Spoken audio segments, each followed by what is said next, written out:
আমার আম্মার যখন হাঁটুতে ব্যথা হতো একটা ইঞ্জেকশন দিত ট্রাইনল 60, এটার দাম 75 টাকা, কিন্তু ডাক্তার এটাকে শুধু হাঁটুর মধ্যে পুশ করবে, সে নিত 1200 টাকা, এখন 1500 টাকা হয়েছে। ওই ইঞ্জেকশনে আমি ঢাকা মেডিকেলে একজন ব্যক্তিকে দিতে দেখেছি ফ্রি। ওই ইঞ্জেকশনটা একটা ডাক্তার ঢাকা মেডিকেলে ফ্রি পুশ করতেছে, কিন্তু তার চেম্বারে এসে পুশ করালে সে 1500 টাকা নিচ্ছে, অথচ ট্যাবলেট, ইঞ্জেকশন, ওই যে সিরিঞ্জ, তারপরে টিস্যু সর্ব মিলে 120 টাকা তার খরচ। তাহলে আজ পর্যন্ত কোনো ব্যক্তি এটা জানতেই চায় নাই যে এটা কিসের সিস্টেম। আমি যখন ডাক্তারকে জিজ্ঞেস করলাম একটা ইঞ্জেকশন পুশ করেন এর দাম তো 75 টাকা, উনি আমার চেহারার দিকে তাকিয়ে আছে, তা আপনি 1500 টাকা নিচ্ছেন যে? বলছে এটা সিস্টেম। কে করলো এই সিস্টেম? নিজে নিজে। মাদ্রাসা, এবার আমাদের সেক্টরে আসেন। মাদ্রাসা, আপনি সন্তানকে ভর্তি করাবেন একটা মাদ্রাসায়, ও আপনার কাছ থেকে 20,000 30,000 টাকা চাচ্ছে ভর্তি ফি। মানিটা কি? কে করলো এই সিস্টেম? আমাদের এক বাচ্চাকে পড়তে দিয়েছে এক মাদ্রাসায়, ওই মাদ্রাসার নাম নিলাম না কারণ তারা আমাদের আহলে হাদিসের মাদ্রাসা না। অনুষ্ঠান করবে, তাও আমাদের থেকে টাকা চায়, যে আপনি 3-4-5,000 টাকা দেন, পারলে আরো বেশি দেন। কত প্রশংসা করে অনুষ্ঠান করবে না, মাদ্রাসার অনুষ্ঠান। তাহলে এটা এই বাচ্চাদের গার্জিয়ানের কাছ থেকে টাকা নিয়ে কেন? তাহলে এমন অনুষ্ঠান করতেই হবে কেন আপনাকে? কে করলো এই সিস্টেম? তো দুর্নীতির কোনো শেষ নাই, বুঝছেন? দুর্নীতির কোনো শেষ নাই। এগুলো কে রুখে দিবে? যার মধ্যে ইসলামের জ্ঞান আছে। আল্লাহকে যারা ভয় পায় না, তার দ্বারা সব কিছু সম্ভব। কিন্তু আল্লাহকে যারা ভয় পায়, একটা সময় না একটা সময় সে থেমে যাবে, সে ক্ষান্ত হবে। কারণ আল্লাহ এবং পরকালের ভয়ই একমাত্র পারে মানুষকে দুর্নীতি মুক্ত করতে। তাহলে ডিফেন্স দিয়ে, সিসিটিভি ক্যামেরা দিয়ে, কোনো রকমের আইন করে আপনি মানুষকে সঠিক রাস্তায় আনতে পারবেন না। এটা আল্লাহ, যিনি স্রষ্টা, তিনি ভালো করে জানেন। তিনি কি বলেছেন? আলা ইয়ালামু মান খালাকা ওয়া হুয়াল লাতীফুল খাবীর। যিনি তোমাকে সৃষ্টি করলেন তিনি কি জানেন না? তিনি সূক্ষ্ম থেকে সূক্ষ্ম বিষয় সম্পর্কে খবর রাখেন। এই জন্য মানুষ কীভাবে সোজা চলবে, ওটা একমাত্র আল্লাহর ভয় দিয়েই সম্ভব, নইলে সম্ভব না। তা আমাদের অন্তর থেকে আল্লাহর ভয় উঠে গেছে। বিশেষ করে বাংলাদেশের মুসলিমরা আল্লাহকে যে ভয় করতে হবে, এই জিনিসটার শিক্ষা তাদের ঘাটতি আছে। সেটা প্রাইমারি থেকে মাস্টার্স পর্যন্ত কোনো সাবজেক্টের মধ্যে আল্লাহকে ভয় করো এই কথাটা আপনি দেখাইতে পারবেন না। যে কোনো একটা কিছু প্রতিবেদন দাঁড় করিয়েছে যে কিভাবে তুমি এটা করবা। যেমন ধরেন টিচার শিক্ষা দিচ্ছে বাপ মার সাথে ভালো ব্যবহার করবে, ভালো কথা, খাওয়ার সময় ডান হাত দিয়ে খাবে, কারোটা চুরি করবে না, এই উপদেশমূলক কথা তো বলে, কিন্তু আল্লাহকে ভয় করো এই কথাটা কোনো টিচার কোনো ছাত্রকে শিক্ষা দেয় না।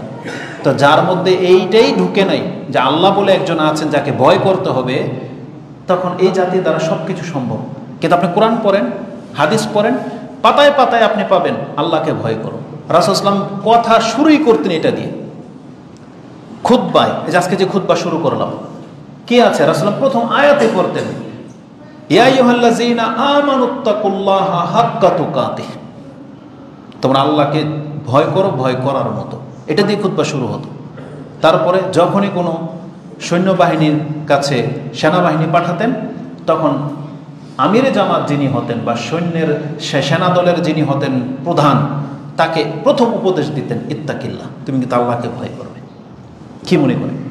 তাহলে যেটা হচ্ছে আমাদের শিক্ষা সেটা আমাদেরকে দেওয়া হচ্ছে না, এই জন্য দুর্নীতি একবারে ছড়িয়ে গেছে। তো মানুষ মুসলিমের দ্বারা ক্ষতিগ্রস্ত হবে, এটা একটা বড় ফিতনা। এটা গত পর্বে আলোচনা হয়ে গেছে। আজকে দ্বিতীয় আরেকটি ধরন আপনার কাছে পেশ করব, যে মুসলিমদের জীবনে এই ধরনের আর কি কি ফিতনা আসতে পারে যেগুলো মুসলিমকে হালাক করে দিচ্ছে। তার একটি বড় ফিতনা হলো মুসলিম দিন বিমুখ হয়ে যাচ্ছে, মুসলিম তার ধর্ম থেকে মুখ ফিরিয়ে নিচ্ছে, তার মানে ইবাদত থেকে সে নিজেকে গুটিয়ে নিয়েছে বা নিচ্ছে। এটা একটা বড় ফিতনা, যেটা রাসূলুল্লাহ সাল্লাল্লাহু আলাইহি ওয়াসাল্লাম বলেছেন এই সময় চলতে থাকবে এমন পর্যায়ে কিয়ামত হবে যখন পৃথিবীতে আল্লাহর নাম নেওয়ার মতো কোনো একজন মানুষও বাকি থাকবে না। এবার আপনি বোঝেন মানুষ ধর্ম থেকে কিভাবে মুখ ফেরাবে। তো রাসূল সাল্লাল্লাহু আলাইহি ওয়াসাল্লামের ওই শব্দটা হচ্ছে আজকের আমার খুতবার বিষয়, যে রাসূল সাল্লাল্লাহু আলাইহি ওয়াসাল্লাম বলেছেন ওয়ায়ানকুসুল আমল কমে যাবে, এটা হচ্ছে কিয়ামতের একটা লক্ষণ। আপনি দেখেন তো রাসূল সাল্লাল্লাহু আলাইহি ওয়াসাল্লামের সাহাবীদের জীবনে, আসলে অত বড় হাদিস বলার অধিকার আমি রাখি না, কারণ আমাদের মধ্যে সে আমল নাই। তবে হতে পারে এই হাদিস শোনার পরে আপনাদের মধ্যে কেউ না কেউ তো জানবেন। আবু দারদা রাদিয়াল্লাহু তাআলা আনহু সম্পর্কে বলা হতো তার বাসায় চুলা জ্বলতো না, শুধু মেহমান আসলে চুলা জ্বলত। তার মানে কি? তিনি কন্টিনিউয়াস তিনি সিয়াম রেখে যেতেন, শুধু তার বাসায় মেহমান আসলে চুলা জ্বলত। তা আমরা হয়তো এরকম পারবো না।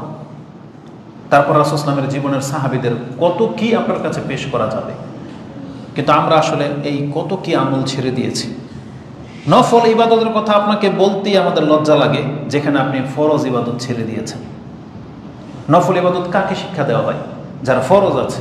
যেমন আব্দুল ইবনে উমর রাদিয়াল্লাহু তাআলা আনহু, তার বোন হাফসা রাদিয়াল্লাহু তাআলা আনহাকে রাসূল সাল্লাল্লাহু আলাইহি ওয়াসাল্লাম একদিন বললেন, আব্দুল্লাহ কতই না উত্তম ছেলে, যদি ও রাতের নামাজটা ধরে নিত। সেই দিন থেকে আব্দুল্লাহ উমর রাদিয়াল্লাহু তাআলার ছেলে, তার মরা পর্যন্ত তিনি তাহাজ্জুদ ছাড়েন নাই। তো এইভাবে তারা নিয়েছেন, কিন্তু আমরা কেন পারতেছি না? অথচ আমরা ফরজ নামাজ পড়ি না, যেটা আমাদের ফরজ দায়িত্ব। আমার মা বোনরা পর্দা ছেড়ে দিয়েছে, নামাজ ছেড়ে দিয়েছে, আমরা দাঁড়িয়ে রাখি না, টাকটার উপরে প্যান্ট পরি না, যেগুলো আমাদের ফরজ দায়িত্ব। আর নফলের কথা আমি আপনাকে কি বুঝাবো? তা আজকে আমাদের মুসলিমদের অবস্থা হয়ে গেছে এমন। তো এটা হচ্ছে একটা বড় বিপর্যয় মুসলিমের জীবনে, যেটা আজকের খুতবার মূল বিষয়। যে দিনের ক্ষেত্রে ফিতনায় পড়া, দিন বিমুখ হয়ে যাওয়া। কোরআনে আল্লাহ সুবহানাহু ওয়া তাআলা এই মর্মে কঠিন কথা বলেছেন। আল্লাহ সুবহানাহু ওয়া তাআলা সূরা নূর 24 নম্বর সূরার 63 নম্বর আয়াত আপনি দেখে নেন, তাতে আল্লাহ বলেছেন, ফালিয়াহযারিল্লাযীনা ইউখালিফুনা আন আমরিহি আন তুসিবাহুম ফিতনাহ আও ইউসিবাহুম আযাবুন আলীম। আপনার কথাকে যারা ডিনাই করে, আপনার আদেশ নিষেধের খেলাফ যারা চলে, তারা ভয় করে না এটা যে তারা ফিতনায় পতিত হবে অথবা আল্লাহর পক্ষ থেকে কঠিন শাস্তি তাদেরকে পাকড়াও করবে? তাহলে আল্লাহ এখানে ফিতনার কথা বলেছেন।